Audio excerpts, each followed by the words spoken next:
Okay. Hello, everyone. So, today I'm gonna talk to you about different religious festivities through this prezzi. So, prezzi is more interactive software to do presentations, and how do we actually kind of go from one little topic to the other one? Is literally by clicking on it, as you can see now. You can click on it, you can zoom in and out to actually enter each topic circle. You can press this home button here to go to the back to the home page, like so. Or likewise, actually you can go, you can use the arrow button to actually go to the previous page. And in that case, it will be the same for us at the moment. So the aim of this presentation is literally to provide an overview of some religions and inform, and also some information to help the practice educators to support students on placements. Also provide information about different religious festivities, which is actually quite important for us and within the workplace. Understand the importance of respecting each religious tradition and beliefs, and promoting allyship and inclusion within each team. If we start with the Christianity, so Christianity itself stems from life, teaching, and death of Jesus of Nazareth in the 1st century CE, and I'd consider at the moment the largest of the world's religion, and has got approximately 2 billion believers. It is divided into 3 main denominations: the Roman Catholic, Orthodox, Protestant, and other smaller ones which are listed within this link as well. If we talk about the Roman Catholic tradition, it is the largest one of those 3, and it's got 1.2 billion members. They do believe in the authority of the Pope, who rules and guide the Church, and they also believe that the 7 sacraments are very important for to achieve salvation. If you go into the Anglican or Protestant tradition, it is slightly different from the Catholic, because they do not recognize as much the Pope's authority, but actually everything is told by the Bible. So, and we know that every sacred book is down to interpretation as well, which then brings to that sort of a different line of thoughts and different subgroups, for example, within the Protestant tradition, Baptist and Methodist. Also, in comparison to the Catholic Church, the sacraments do not hold the same significance, and salvation is achieved through faith instead. If you go into the Orthodox tradition, like the Anglican one and Protestant, it does reject the authority of the Pope, but they do believe in sacraments as very important for salvation. And the many Orthodox churches do have sort of other organized on national levels, for example, Serbian and the Greek Orthodox Church themselves. If we go out and we go into the actual main festivities, so we go Ash Wednesday, which is the first day of Lent, so which is the period of 40 days before Easter. During that period, like many Christians, they do sacrifice ordinary pleasure.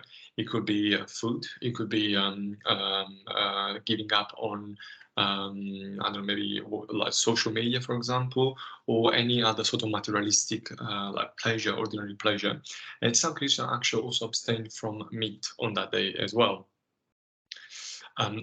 Good Friday, which commemorates the crucifixion and death of Jesus, it is also seen as a fast day within the Roman Catholic and Orthodox Christian. And on that day, there are different worship. There are Christians that do attend like worship services, and it does require. It will be like it requires absence from work. But also within the UK, usually Good Friday it is a bank holiday, so most of the people actually will be already off work. If we go into the Christianity Easter Day changes every year, and it is it basically happens on the first Sunday following the full moon that occurs on or just after the equinox on the 21st of March. So, and that we celebrate the resurrection of Jesus Christ from the dead. And again, there are special church services, and on that day, that will be also bank holiday. So, for both Protestant and Christians, it will be a bank holiday, and also those two, they share the same calendar. If you go actually to the Orthodox Easter, or the so-called Pascha, it usually happens a week after the Catholic or Protestant Easter, because they follow the Julian calendar instead of the Gregorian one. So therefore, students might ask for some time off on that day if they're working on that day already. And in terms of Christmas, it always happens on 25th of December and commemorates the birth of Jesus Christ. And so Christmas is definitely always a time for family gathering and parties, and it is actually done over a few days. And in England, also nationally, it is also a bank holiday as well, so which allows people to stay at home. But on the other side, for Orthodox, if you go into Christmas Day, it actually happens on the 7th of January. But as we know, like that day, like business are open as usual, so therefore people do need to ask for like days of placement or work, and so they need to arrange that in advance. If you go into the Buddhism, so Buddhism is one of the world's largest religion and also originated about 2,500 years ago. Buddhists, they believe that human life is one of the suffering and the meditation, spiritual and physical labor, and that so-called middle way, sort of way of a lifestyle will be the one that helps to achieve the enlightenment and nirvana. We should not be greedy, but we should be responsible for our own action and our own role position in life. In terms of main festivities, there is the Vesak.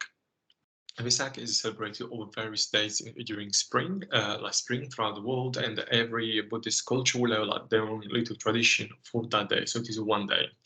Buddhists celebrate on that day like is Buddha's three most important stages of life, which is the birth, enlightenment, and death. And many Buddhists go to local temples to pray, listen sermons, listen to sermons, meditate and chant as well. And the other one as well is Dharma. So, and the Dharma actually dictates the first day, like the actual day the religion was established, and usually happens in July, celebrated in July by Buddhists, and it is the time to reflect on the qualities of the Buddha and express gratitude for his teaching, which offers humanity the chance to actually clean out from sins and from, let's say, the evil as well. And both these festivities, obviously, they are celebrated in UK in different cities, and sometimes people do celebrate that at home as well if they can. So it is literally about how if they can actually fit that in their lifestyle, but then definitely they will be celebrated. So therefore, it's very important to communicate with the student or the worker to understand what sort of festivity is the most important for them. And when they need to be off as well. In fact, I work with, but this do not have any specific like meditation or prayer time, because everyone can do that anytime they want. So therefore, they actually can be quite flexible during the working day. Most Buddhists are vegetarian, and they maybe what they might ask will be probably to have a meat-free shelf in the communal fridge. That's one of the feedback I had by talking to Buddhist people as well. There are different beliefs, obviously, and again, that's something that you can look into by scrolling through the prezzi as well. And there are just some links over here as well for you to go and learn more about the origin and the other facts about Buddhism. If we go into Hinduism, so Hinduism is the world's oldest religion with roots going back to 4,000 years ago. It is now the third largest religion after Christianity and Islam, and is a compilation of many traditions and philosophies. It is the main festivities of Hinduism are the Holi, which is a festival of colors, and marks the beginning of spring. Spring, and the wooden dung cakes are like burnt and symbolizing the defeat of evil. evil, and people that do gather next day, next morning to take part into this like festivity by chasing each other, throwing harmful colors, powders, and each other. And again, this is some of these festivities are done in specific places throughout the UK. But if people do not attend to that, the mansion might want to actually do that at home, celebrate that at home. Therefore, please let's communicate and ask for people feedback and understanding their beliefs as well. Then we got the Diwali, which is a festival of lights and actually honors the Lakshmi, which is the goddess of wealth, and that lasts for 5 days. So, and again, celebrates the victory of good over evil, light over darkness, and knowledge over ignorance. And occurs usually in October and November.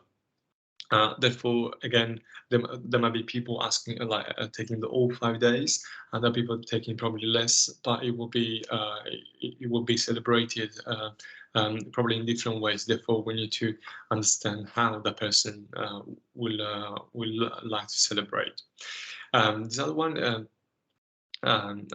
Ganesha Chaturthi. And it also is about celebrating the birth of Ganesha, son of Shiva, and this festival lasts for 10 days.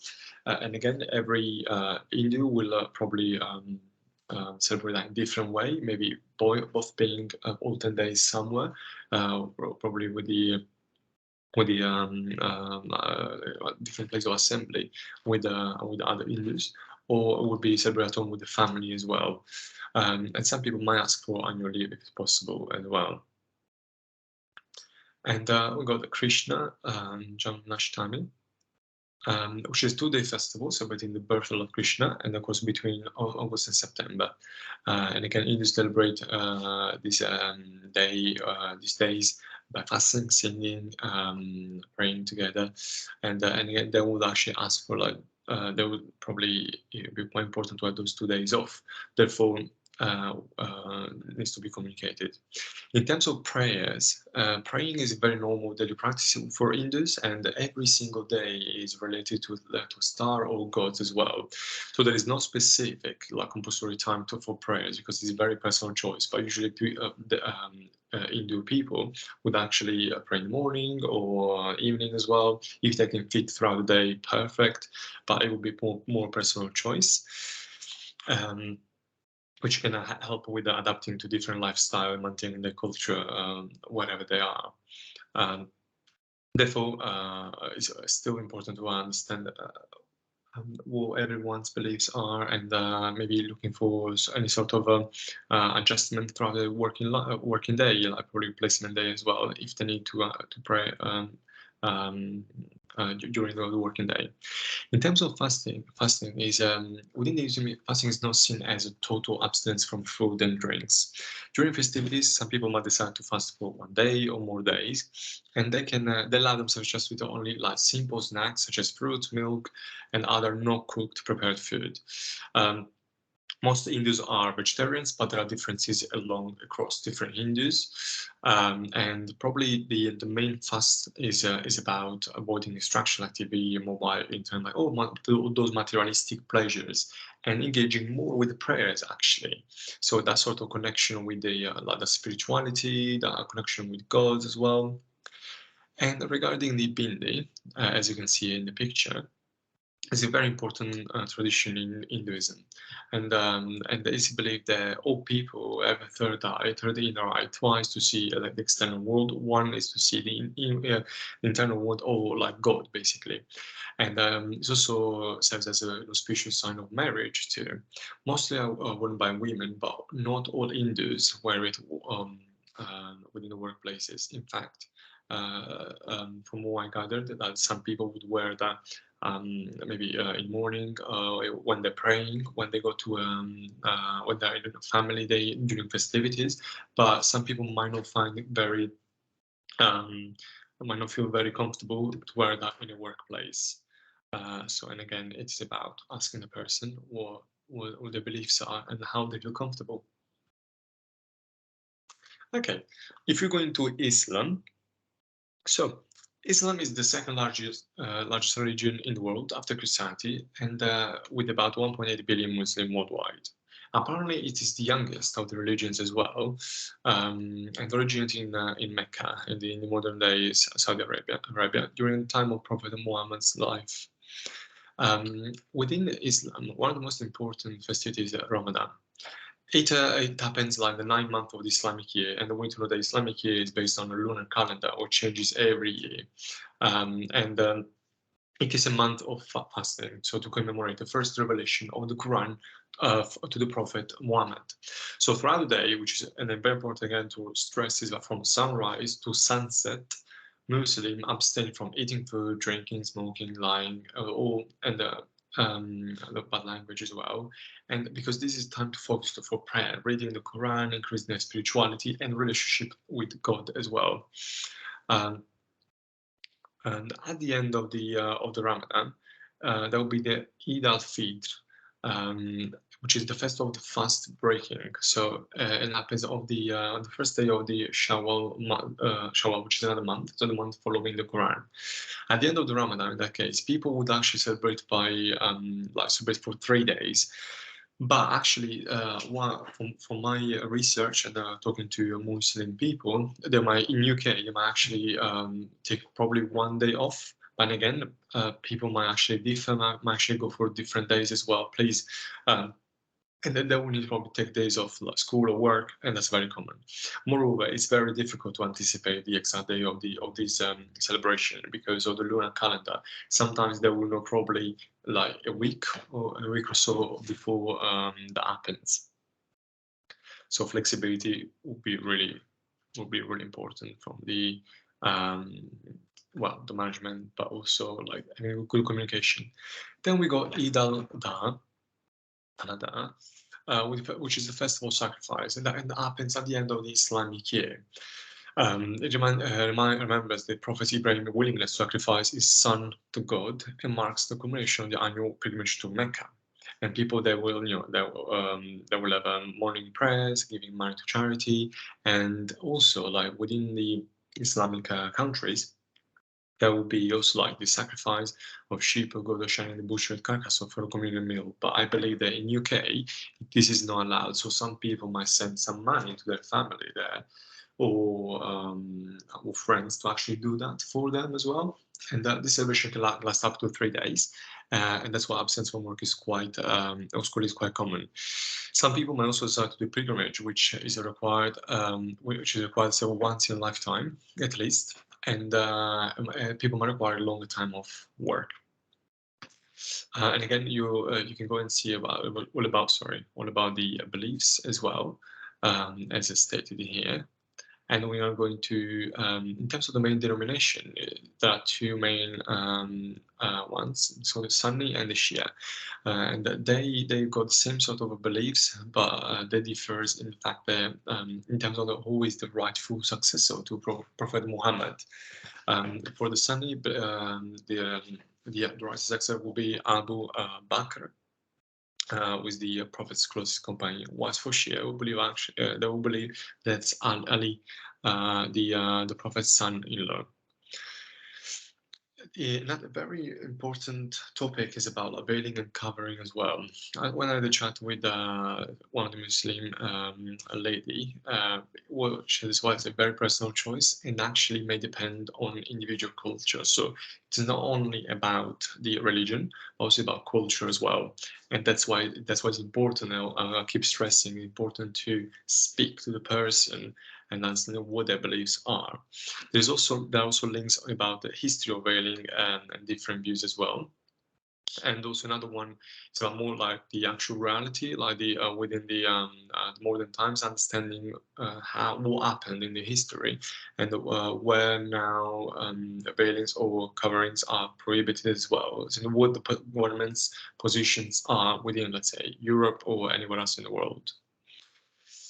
When we talk about like at work, for example, we know that Muslim people might they need to kind of pray multiple times a day, and probably a quiet room would be very appreciated. Or if there are prayer rooms within the uh,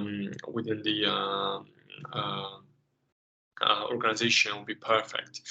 During Ramadan, people might they will benefit from probably organizing the working day to ensure that the student or the worker can actually work according to energy levels and allow reasonable adjustment in the rota between the staff and accommodate everyone's religious needs.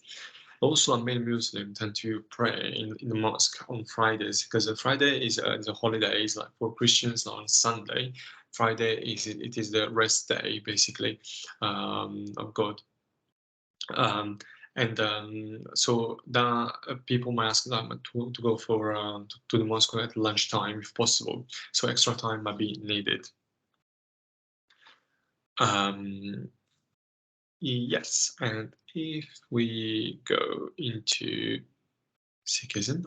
So with the Sikhism was founded in the Punjab region in the late 15th century, and the members are called Sikhs, and they believe, according to the tradition, this religion was established by Guru Nanak, and then followed by like 9 other gurus.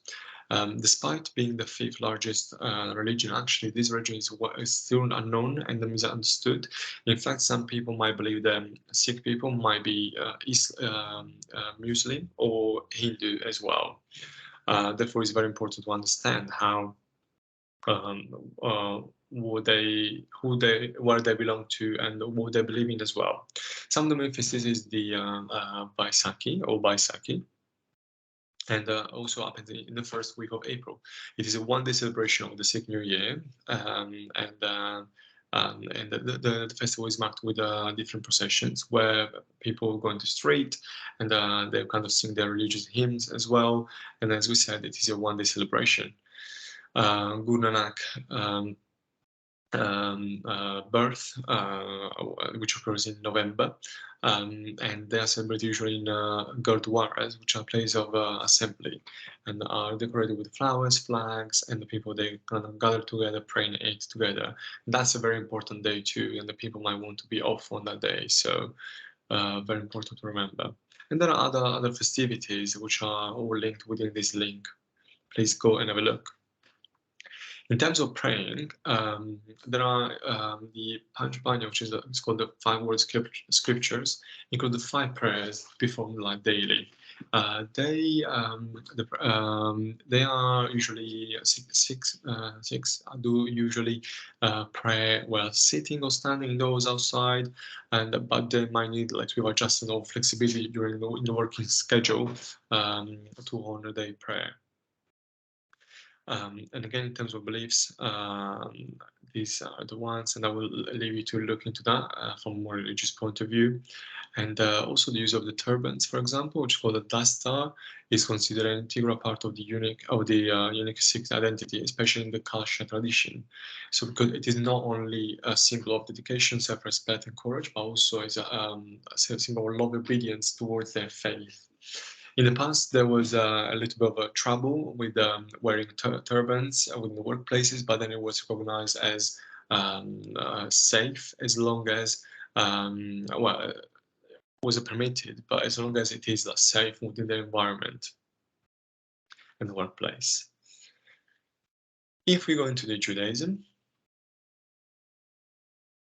okay, so Judaism is the world's oldest monotheistic religion, dating back to 4,000 years ago. And followers of Judaism are called Jewish, and they believe in one God. And that within Judaism there is loads of to proper understanding is important to go deep into the history of the laws of the Torah and the culture and traditions. So some of the main festivities that we go are the Rosh Hashanah, and which is basically the Jewish New Year, which marks the beginning of a 10-day period of prayer called the High Holy Holidays, where people go through like reflection and repentance and lots of prayer as well. It usually happens in September, and people they do go into like synagogue. People might ask, might need to be absent from work or school in the and especially the first and second day of this day, and that these will culminate. These 10 days will culminate into the Yom Kippur, which is the holiest day, and because it is the Day of Atonement, and refers to the annual observance of fasting, prayer, and repentance. It is a day to reflect on the past year and also ask God for forgiveness for any sins committed. And during this period, like Jewish people will fast and refrain from work and attend synagogue services, which last the whole day. And if we go to the Hanukkah happens in September, usually like Christmas time, and it's called the Festival of Lights. It's the celebration that lasts for 8 days, and it's characterized by prayers, giving, and the lighting of the menorah, which is this kind of what is in this picture. And basically, there will be the main one main candle in the middle. Will lighten up every day the other 8 candles, so there will be in total 9 candles over 8 days. It is a tradition to eat like fried food and donuts, and the presents could be given daily. So most Jewish people do not take time off work during Christmas festivities as celebrating Hanukkah in the evening. But other actually, some other Jewish people do celebrate Christmas Day as such. Then we got Passover. Passover is basically celebrates the deliverance of Jewish people from slavery in Egypt. It is celebrated in April for 7 days. Passover is observed by avoiding leavened grain and working and eating more the seder meals, which include 4 cups of wine, eating matzah, and bitter herbs as well. And Jewish also often attend ritual observances on the first, second, and final evenings. But some individuals would take time, all the 8 days off. So therefore, it's very important understanding where their beliefs are and how to actually accommodate that if it's possible. And last but not the least, the Sabbath, very, very important, and that happens throughout the year. It's a 24 hours observance day of rest, starting on Friday at sunset and finishing on Saturday at sunset. So during that period, especially for many Orthodox Jews, this is a very observant day to go to synagogue, and one would not drive or maybe operate machinery or even switch a light on and off. It will be literally total abstinence from materialistic pleasure as well, and then looking more than commemoration of the original 7th day on which God rested after completing the creation. There are different denominations within Jewish tradition. We go Orthodox and ultra-Orthodox, Reform, Liberal, Progressive. Within the Orthodox one, they are very adheres most strictly to the traditional beliefs and the practices as well compared to the other groups. Within this Orthodox Judaism, both the written law, the Torah, and the oral law are immutably fixed and remain the sole norm of religious observance. And the ultra-Orthodox are even more stricter because when following especially the Torah and the laws. Reform, within the Reform Judaism, they enabled like Jewish people to kind of introduce slight innovation, but preserving tradition as well. So there'll be sort of like a halfway between modern and let's say old, but actually is a tradition basically. And they've got same sort of affirms same sort of tenet of the Judaism, God, Torah, and Israel. Obviously, it does acknowledge the diversity of Reform Jewish beliefs and the practices. And then we got the Liberal Progressive, which is the more, let's say, modern, where was established in Britain in 1902, and it's a more like an open like movement of tradition, which is more open to a modern world. And the also like the founder of this tradition was like a female rabbi, and they are very open to embrace like gender egalitarianism and celebrate LGBTQ as a member as well. And there are other useful links, like list holidays and things about like being Jewish, which would be quite important within the workplace. So if we're going to, let's say, take-home messages. So it's very important to understand, like, before and during the placement, let's meet up with our students. Let's have an understanding of their religious needs. So we might get more better understanding about, like, praying as well. So maybe we can identify, like, quiet space where students can pray. If there is a prayer room, perfect. Otherwise, some other, like, adjustment can be made. And agreeing with the students about, or staff, about times of absence. Regarding fasting as well, it's about working together to schedule the working day based on energy levels for student staff. But some during my research, so there's some actually, well, Muslims said to me, so Angelo, actually, I feel like we do not, like, it is a part of our tradition, our part of our roots, let's say. So actually, we might not need even any sort of a rest at all. But I would say, as long as they feel confident and they feel comfortable with that, and their body is not can resist, perfect. But anyway, let's be open, let's talk to them, and if they need any help or any sort of, like, time to rest, perfect. Let's accommodate time to break the fast, because there will be people will work at different times, and we know that from sunrise to sunset, there won't be it won't be possible to eat. So we need to try and make sure that they've got enough food in their body, enough fuel, as well, allowing them time to rest, and also ensuring that students are not isolated during break times of the normal day, let's say.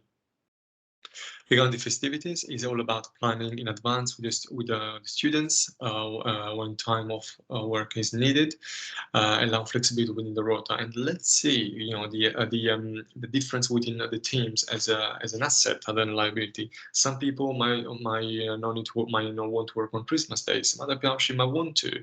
So why not? Why don't we use that as an asset?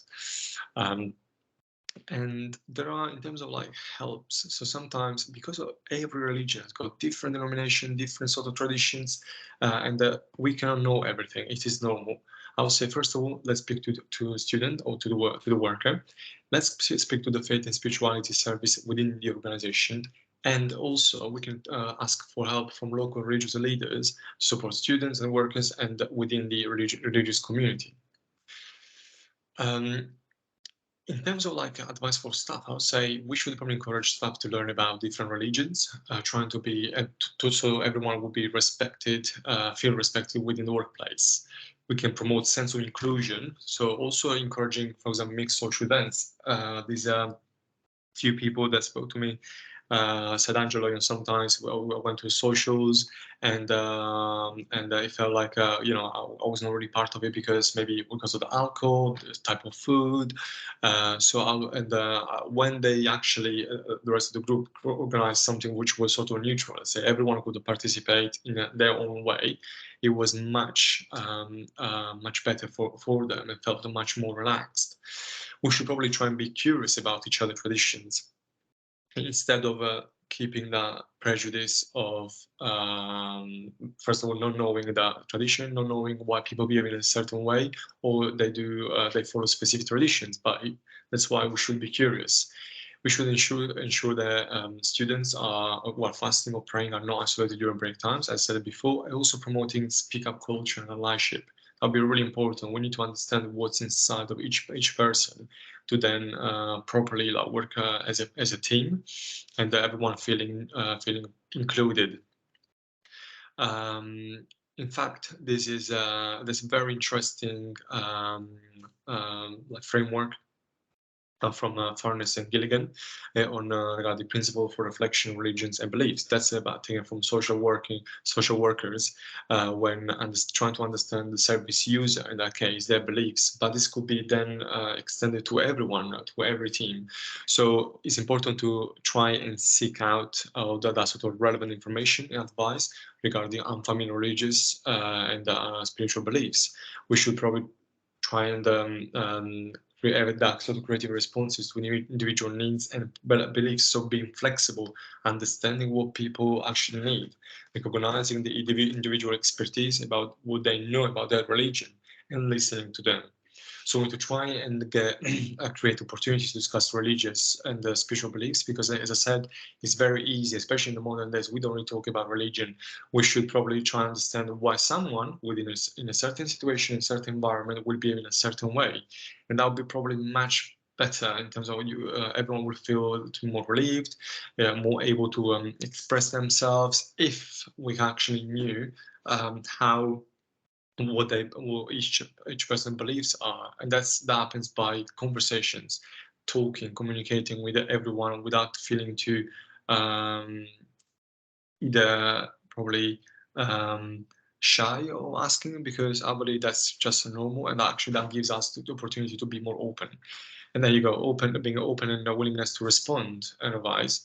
And also being self-aware of our religion, our beliefs, and how we perceive other ones. So we should probably reflect on ourselves, and then creating this sort of genuine relationships based on interest, very like a genuine interest towards each other's tradition. And they created these reflective questions that you can go and probably have a look. You can also try and do that within the team to understand where everyone is at and what sort of beliefs everyone has. Sometimes actually, it's not easy to externalize, so that would be probably the best thing to do for everyone to understand themselves. So if you have to literally try to summarize everything, I would say, let's listen. Let's open up to our students, to the workers, trying to understand what they need within their workplace and how they feel within the workplace, to be, let's say, to feel respected from the religious point of view as well. Obviously, cultural point of view, but also religious point of view, because everyone will have different sort of needs. Everyone will feel a little bit probably shy to talk, and feeling that there could be probably conflicts within the team. But the openness, so being open to everyone, the interest within for different religion, it will be probably it will help probably a lot within the team dynamic.